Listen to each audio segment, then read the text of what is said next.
a via sacra. O governador tomou então a palavra: qual dos dois quereis que eu vos solte? Responderam: Barrabás. Pilatos perguntou: que farei então de Jesus, que é chamado o Cristo? Todos responderam: seja crucificado. O governador tornou a perguntar: mas que mal fez ele? E gritavam ainda mais forte: seja crucificado.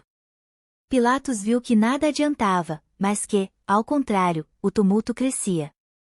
Fez com que lhe trouxessem água, lavou as mãos diante do povo e disse: sou inocente do sangue deste homem. Isto é lá convosco. E todo o povo respondeu: caia sobre nós o seu sangue e sobre nossos filhos. Libertou então Barrabás, mandou açoitar Jesus e lhe entregou para ser crucificado. Os soldados do governador conduziram Jesus para o pretório e rodearam-no com todo o pelotão. Arrancaram-lhe as vestes e colocaram-lhe um manto escarlate. Depois, trançaram uma coroa de espinhos, meteram-lhe na cabeça e puseram-lhe na mão uma vara. Dobrando os joelhos diante dele, diziam com escárnio: salve, rei dos judeus. Cuspiam-lhe no rosto e, tomando da vara, davam-lhe golpes na cabeça. Depois de escarnecerem dele, tiraram-lhe o manto e entregaram-lhe as vestes. Em seguida, levaram-no para o crucificar. Enquanto o conduziam, detiveram um certo Simão de Cirene, que voltava do campo, e impuseram-lhe a cruz para que a carregasse atrás de Jesus. Seguia uma grande multidão de povo e de mulheres, que batiam no peito e o lamentavam. Voltando-se para elas, Jesus disse: filhas de Jerusalém, não choreis sobre mim, mas chorai sobre vós mesmas e sobre vossos filhos. Porque virão dias em que se dirá: felizes as estéreis, os ventres que não geraram e os peitos que não amamentaram. Então, dirão aos montes: caí sobre nós. E aos outeiros: cobri-nos. Porque, se eles fazem isso ao lenho verde, que acontecerá ao seco? Eram conduzidos ao mesmo tempo 2 malfeitores para serem mortos com Jesus. Chegados que foram ao lugar chamado Calvário, ali o crucificaram, como também os ladrões, um à direita e outro à esquerda. Depois de os soldados crucificarem Jesus, tomaram as suas vestes e fizeram delas 4 partes, uma para cada soldado. A túnica, porém, toda tecida de alto a baixo, não tinha costura. Disseram, pois, uns aos outros: não a rasguemos, mas deitemos sorte sobre ela, para ver de quem será. Assim se cumpria a escritura: repartiram entre si as minhas vestes e deitaram sorte sobre a minha túnica. Isso fizeram os soldados. Junto à cruz de Jesus estavam de pé sua mãe, a irmã de sua mãe, Maria, mulher de Cleofas, e Maria Madalena.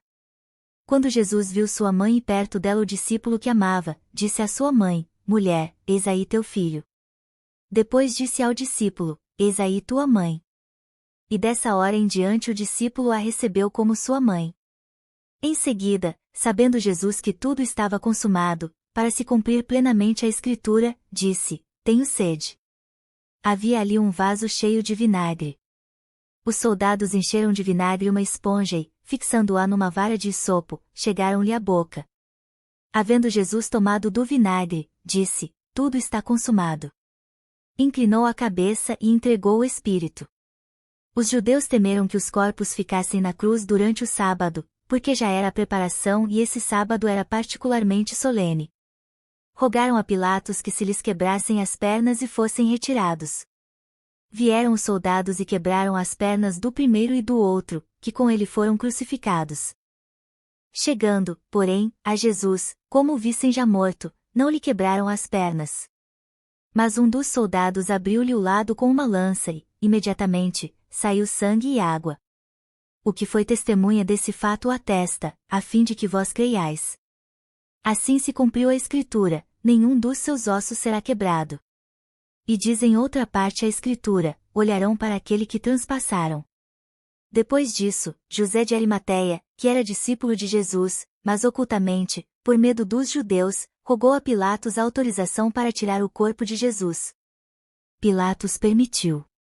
Foi, pois, e tirou o corpo de Jesus. Acompanhou-o Nicodemos, levando umas 100 libras de uma mistura de mirra e aloés. Tomaram o corpo de Jesus e envolveram-no em panos com os aromas, como os judeus costumam sepultar. No lugar em que ele foi crucificado havia um jardim, e no jardim um sepulcro novo, em que ninguém ainda fora depositado. Foi ali que depositaram Jesus por causa da preparação dos judeus e da proximidade do túmulo. Passado o sábado, Maria Madalena, Maria, mãe de Tiago, e Salomé compraram aromas para ungir Jesus. E no primeiro dia da semana, foram muito cedo ao sepulcro, mal o sol havia despontado. E diziam entre si: quem removerá a pedra do sepulcro para nós? Levantando os olhos, elas viram removida a pedra, que era muito grande. Entrando no sepulcro, viram, sentado do lado direito, um jovem, vestido de roupas brancas, e assustaram-se. Ele lhes falou: não tenhais medo. Buscais Jesus de Nazaré, que foi crucificado. Ele ressuscitou, já não está aqui. Eis o lugar onde o depositaram. Mas ide, dizei a seus discípulos e a Pedro que ele vos precede na Galileia. Lá o vereis como vos disse. Elas saíram do sepulcro e fugiram trêmulas e amedrontadas. E a ninguém disseram coisa alguma por causa do medo. Tendo Jesus ressuscitado de manhã, no primeiro dia da semana apareceu primeiramente a Maria de Magdala, de quem tinha expulsado 7 demônios. Foi ela noticiá-lo aos que estiveram com ele, os quais estavam aflitos e chorosos. Quando souberam que Jesus vivia e que ela o tinha visto, não quiseram acreditar. Mais tarde, ele apareceu sob outra forma a 2 entre eles que iam para o campo. Eles foram anunciá-lo aos demais. Mas estes tampouco acreditaram. Por fim, apareceu aos 11, quando estavam sentados à mesa, e censurou-lhes a incredulidade e dureza de coração, por não acreditarem nos que o tinham visto ressuscitado. E disse-lhes: ide por todo o mundo e pregai o evangelho a toda criatura. Quem crer e for batizado será salvo, mas quem não crer será condenado. Estes milagres acompanharão os que crerem, expulsarão os demônios em meu nome, falarão novas línguas. Manusearão serpentes e, se beberem algum veneno mortal, não lhes fará mal. Imporão as mãos aos enfermos e eles ficarão curados. Depois que o Senhor Jesus lhes falou, foi levado ao céu e está sentado à direita de Deus. Os discípulos partiram e pregaram por toda parte. O Senhor cooperava com eles e confirmava a sua palavra com os milagres que a acompanhavam.